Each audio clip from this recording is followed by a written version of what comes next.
Hi, I'm Gina Michelle with the Gina Michelle Project, and today I want to go over the offer-counteroffer process. So after you submit your offer, there's a couple of ways that this can go down. Our standard California purchase agreement technically gives the seller a 3-day period to respond to offers. Generally, most sellers will reply within 24 to 48 hours. If they're traveling or if there's some extenuating circumstances, the standard contract gives them up to 72 hours to reply to your offer before their offer is considered expired. If you're the only offer, customarily they're going to either accept your offer, that's number one. Number two, they're going to counter your offer. Or if you word it way too low and they're like insulted, they could technically reject your offer, but let's just hope that doesn't happen. When they can counter the price, they can counter terms, they can counter the amount of days of escrow, they can counter just about anything they want to. They can exclude items from the sale. They can say, hey, we're going to take the curtains and the cat, but we're going to leave the TVs. They can shorten your contingency periods for how long you have to do your inspections, your loan, and your appraisal. Pretty much anything is up for negotiation at that point. Once they issue a counteroffer, unless it's going to be reduced, you have a standard 3-day period to respond.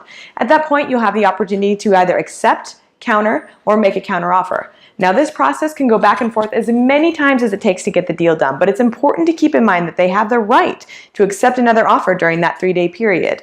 So if another offer comes in while you're thinking about it, there's a possibility that you could lose your position.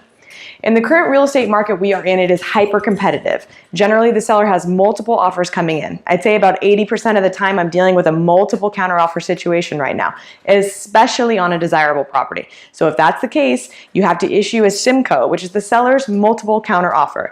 That SIMCO basically says that they have the right to have countered you and other offers. And just because they countered you to $650 doesn't mean they have to counter everyone to $650. They might be countering you higher or lower. The terms may or may not be the same. And again, the offer time frame for response is whatever it says in the counter.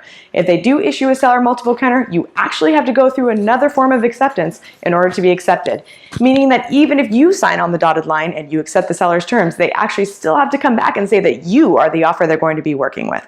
So there's a two-part system that can go with that process. It can get a bit more complicated, especially since the seller may be issuing up to 10 counteroffers. You don't know how many they're issuing. So the quicker and more swiftly you respond, the better your chances are of getting this property. Whether you're countering their counter or accepting, the best way to respond is quickly to get your offer in so that you can come to an agreement as soon as possible. There's a lot more that goes into those negotiations, and my exact methods are secrets, but if you want that info, you have to call me. Until next time, this is Gina Michelle, signing off.